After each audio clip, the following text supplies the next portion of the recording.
اومدیم بخش روم باستان. خیلی قشنگه.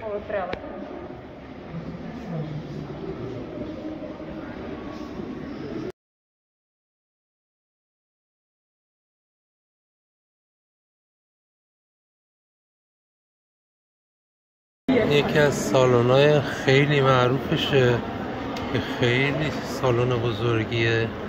بعد چقدر جالب، همش نقاشی تمام. چجور هرکول و چیزای بالا درست کردن. خیلی تیکه خوشگله.